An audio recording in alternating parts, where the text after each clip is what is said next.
What's up, everybody? Jeff Carter here. Welcome to the podcast. This is episode 4. Thank you so much for being here. Thank you for just being a part of this journey with me. And I hope that these videos can help. And that's, like I said in the last one, this is the whole purpose for this. I really want to be able to try to help men better navigate the world that we're in today, help women to give an idea and insight into the way men think or act or behave. And maybe we can all get along a little bit better in the end.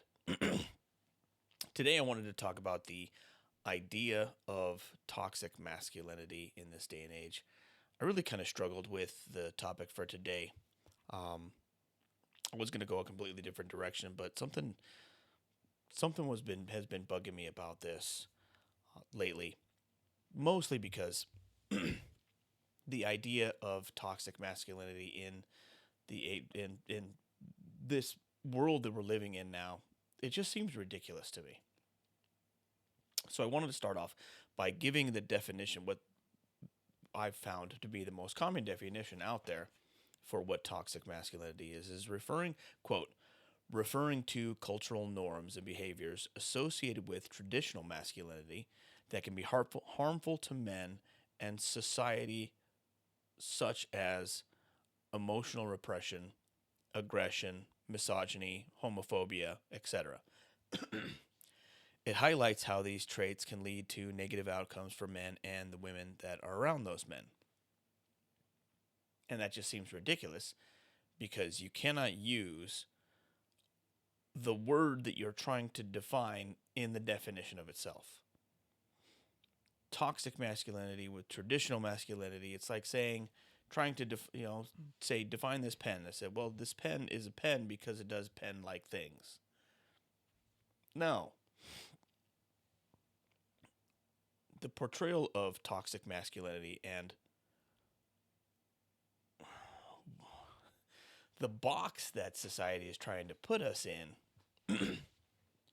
only makes a toxic man more toxic.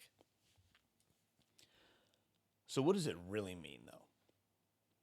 True toxic masculinity, and what I would define as being a toxic man, is someone who is harmful to the man himself.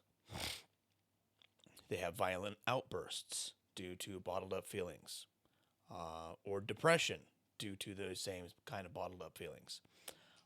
They have an oppressive or a controlling nature, where they feel like they need to be in control of everyone that's around them, not just, women or kids.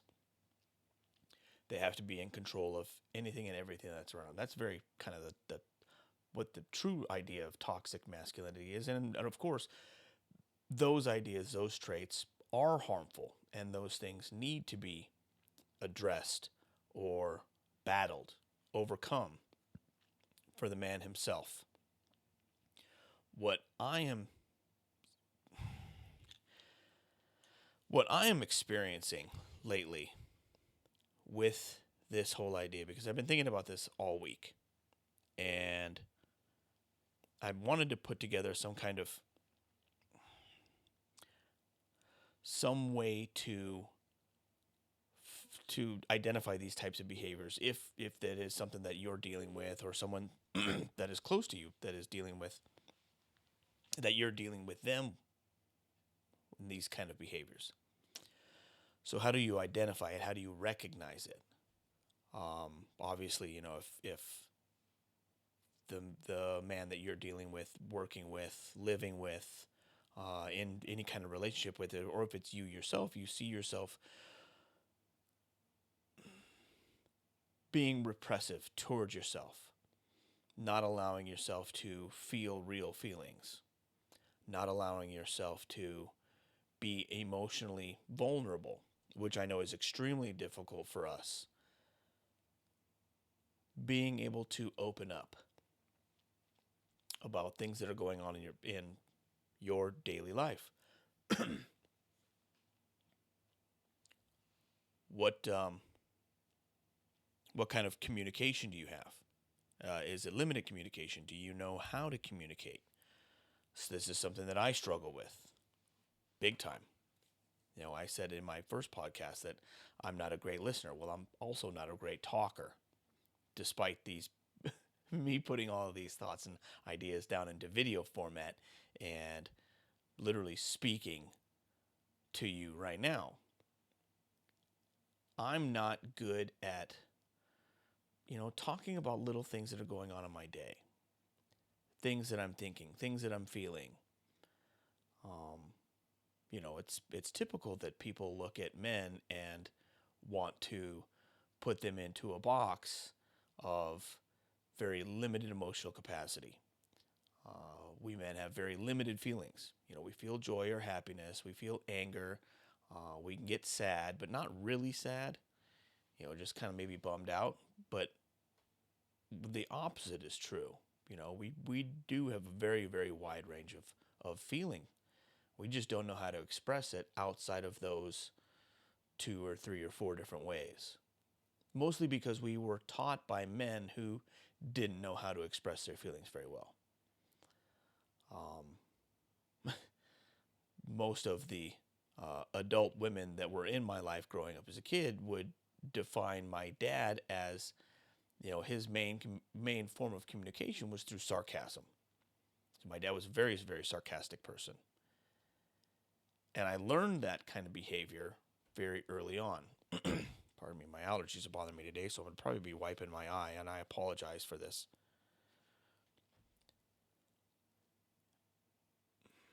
My dad used recreational marijuana, and still does, and has used it almost his entire life. As far as I know, he's used it in his entire life, I should say. So I had quite possibly the 2 worst examples of how men should act through my biological dad and through my stepdad, who was alcoholic and abusive. I tried very, very hard, still try very, very hard to not be like either one of those men. Unfortunately, I picked up a lot of their bad habits. When I'm feeling feelings, and, or at least when I used to, excuse me, growing up and in my younger years, in my 20s and 30s, I also used marijuana quite frequently. And I used it as an escape because I didn't want to deal with whatever it was that I was having to deal with that day. I would get high and I would forget, and tomorrow things would, wouldn't be as bad as they were in that moment. Instead of manning up and dealing with whatever that was in that moment, which is it's hard for us to do, especially if you're not taught that, how to navigate that kind of stuff. Being raised by essentially a single mom, because my stepdad was often off doing whatever he could to build a business, which I learned a great deal from him as far as that aspect goes. Business-wise, very, very business savvy man. Very, very closed off emotionally. He had 2 emotions, neutral and angry. And my dad, I never really got to know him because I was only ever around him for a very limited period of time. We had every other weekend at my dad's house, and we would be over there on Wednesday nights. That's when I got to spend time with my dad. And most often he was, he would get high, or he would be high. Something that I didn't want to follow in his footsteps in, but I ended up doing it anyways. And now I'm a dad. I have a daughter who's going to be 18 this year, and I live in a different city than she does. And this is actually what I kind of was gearing my podcast toward at the beginning of the week was, how being a dad, talking about me as a father to a daughter who lives in a different city. It's extremely difficult. She and I have a very limited relationship. We rarely talk on the phone. I send text messages to her every single day because I want to tell her how much I love her. And I don't want to be the kind of dad that my dad is. It's very one way. If I want a relationship with my dad, I have to be the one that reaches out. My dad doesn't call me. He doesn't send text messages to me. He doesn't reach out to me at all. So I want to do that for my daughter. I want to do that for my child. I want to be that non-toxic, strong man figure for her. I want to emulate to her what a real man is. Strong. Yeah, strong and silent type, of course, but someone who knows how to speak, who reaches out, who says, I love you all the time, who can emote, have emotional feelings, someone who she can count on, someone who is going to reach out every single day, someone who is reliable. I found long ago that there are, well, two things that women want more than anything, and only one thing that men ever really want. Just as far as relationships go, the number one most important thing that women need is security, financial, emotional security. That's what women look for. Strength provides that. A good career, foundational, financial foundation, strength through that. That's security. And they need emotional communication of some form or another. Those are the number one things that women look for. Men, we want respect. That's what we want. Just be respectful to us, to our feelings. There's a very popular social media. It's on Instagram or TikTok or one of those ones that's going around, and it's the wife is coming out outside because the husband is outside by themselves, just sitting out there. Has been sitting out there, and he's holding a nearly used up spool of wire. If you haven't seen this yet, it's really, really good example of what too often happens when a man opens himself up emotionally. Now, the video goes that he's sitting there and he's looking out there, and she comes outside and says, "What are you doing? Are you okay? You've been out here for a long time," something to that effect. And he says, "Yeah, I've just been sitting out here. I've been looking at this spool of wire." And she's, "What are you talking about?" or something like that. And he says, "Well, this spool of wire. I got this spool of wire. I've had this spool of wire for almost 40 years. It's almost gone now. I've had this spool of wire represents 40 years of this man's life. Fixing projects, using this wire to tie things, to secure things. And every so often, he uses up a little bit of that wire.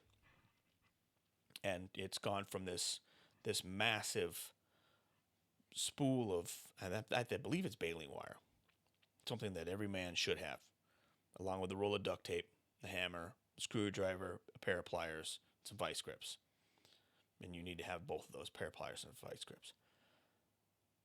And the man is sitting there just recognizing his age, recognizing his own vulnerability, his own mortality. Because over the last 40 years, he's used up bits of this wire and doing projects, doing honey-do list stuff. And now there's only this tiny amount left. And he's sitting there reflecting about how short life is, how fast it goes. And the wife kind of blows all that off, thinking she's trying to do a funny video, because that's kind of what they're known for doing is these funny videos. And she makes some offhand comment about the fact that he's wearing his Jets hat, and she was worried that he was depressed because maybe the Jets had just lost or something that was going on with the football team. And he is quite obviously wounded by his wife's dismissal of his feelings, her lack of recognition of what he's emotionally experiencing at that time, because it's very, very hurtful. Now, he's come out since then and has made a couple of different videos explaining about how they have a very good relationship. They're very, very open communication, that she misunderstood the situation and apologized deeply for it after that video cuts off. Because she was just trying to do it funny, and he was very, very vulnerable. She didn't recognize it at that time, but then recognized it almost immediately afterwards. So,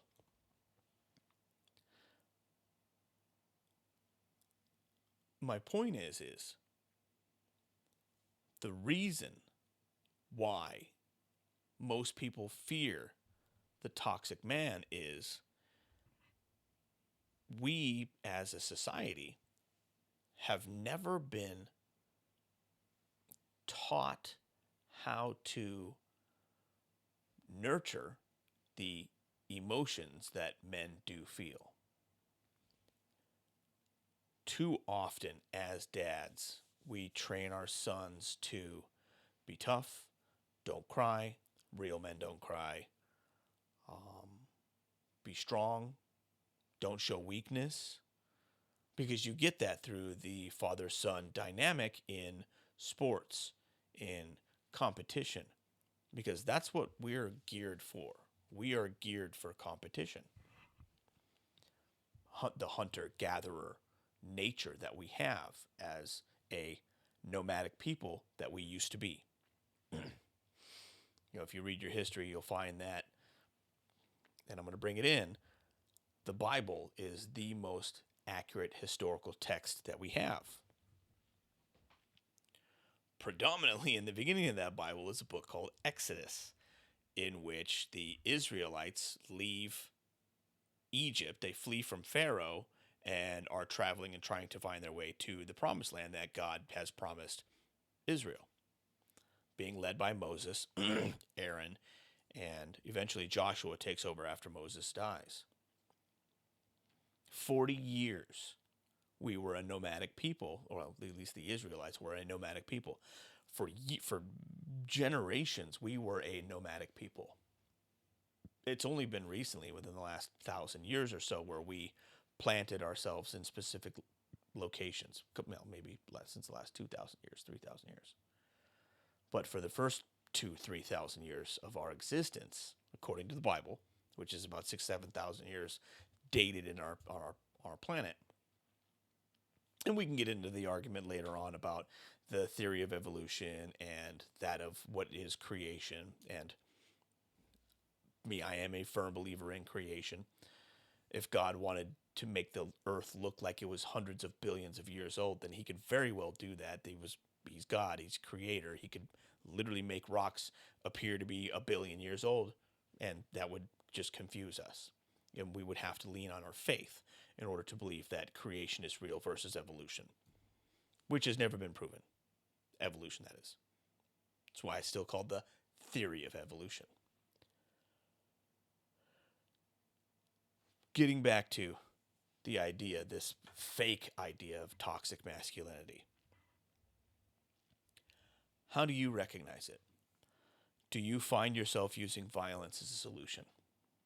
Is might right? Do you know how to communicate? Are you very limited in when you talk about how you feel or what it is that you're going through during the day? Are you of the mindset that as dad, your job is only as the disciplinarian? Do you succumb to the idea that strength is bad? These are ideas. Do you have sexist roles and in the home? Like women should not or are not allowed to work or make a living. Here's the problem with that. All of that takes away from you being manly. All of that takes away from your foundation of strength.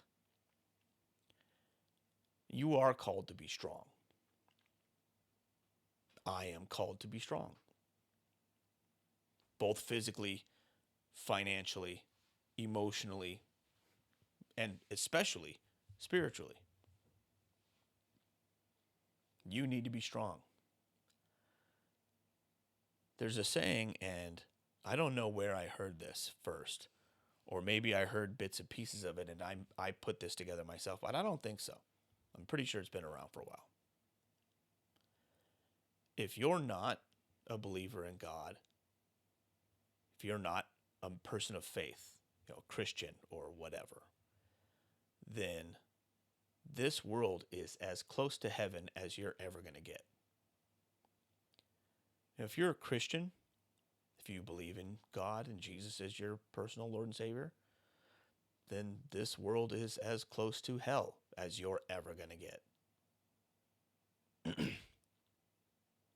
I truly believe that life here on earth, as short as it is, I mean, if we're lucky, we get 100 years. Most of us don't make it past 75 or 80. This is like our proving ground, where we learn how to use our strengths wisely. Not just our strength, but our strengths. Each of you has been given a gift, or several gifts. Some people are good communicators. Other people are, gifted physically. I mean, you see it in athletes. Other people are gifted with intellectual strength. Other people are gifted with spiritual strength. Take pastors.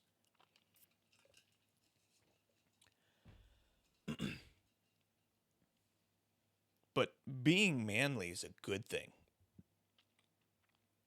Long long before you and I ever existed, God predefined roles for men and for women. Our muscle mass, our bone density makes us, on average, physically stronger than women that are same height and weight and, base to base. Men are stronger physically, faster physically. We just are.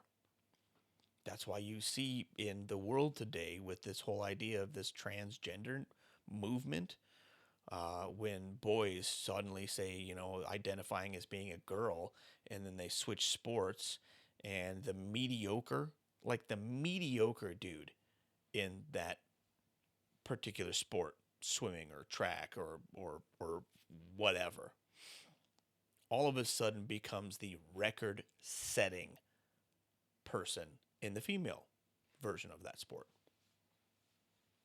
It's ridiculous. The idea that boys can become girls or girls can become boys is impossible. It does not exist. I don't care how loud you scream that from the rooftops, you are wrong. There is no amount of surgery that you can do to yourself that can change your genetic code and change your chromosomes. Doesn't work. And the idea of perpetuating that is collusion in delusion. Plain and simple. You are furthering someone's mental neuroses. Just don't do it. Men were designed to be the protector, the provider, not the sole provider, but the provider, and the rule enforcer. The husband and the wife come together to be a team. They define the rules, and the man is the one who makes sure that those rules are followed. Not as a sole disciplinarian, because the mom could be, you wives out there, you are just as good at disciplinarians. The problem is you are also the nurturer. You're the protector, the emotional, the loving, caring, protecting. They're your nature. It's the way you were made, and it is a beautiful thing. That's why you need the husband to be the one who makes sure that those rules the follow through. That's just the way that we were designed. We are designed to be perfect helpmates for each other. And that's a good thing. So, when someone comes and tries to say that traditional male and female roles don't exist, that that masculinity is toxic, because that's what they're trying to do. They're trying to say that they're trying to say that women can be men and men should be more like women. That men need to take a softer role instead of being the hard-edged thing that we are. Now, again, I'm going to bring the Bible back into this because, as I am a man of faith. In the beginning, when God created man, we were created in the wild. We were not created in the Garden of Eden, as so many will often say. Man was created in the wild and then placed in the Garden of Eden. And then God put him to sleep, took one of his ribs, and made woman, in the garden. But man was made in the wild. That's why we're a little wild. That's why most of us enjoy hunting and fishing, shooting, and we're competitive, and we like sports, whether watching them or playing them or gambling on them. Although I do not condone gambling. I don't think it should be done. I don't see the point in it, really. I've never had fun doing it, and so, but if that's your thing, if that's your deal, then that's awesome. Go for it. As long as it doesn't become toxic.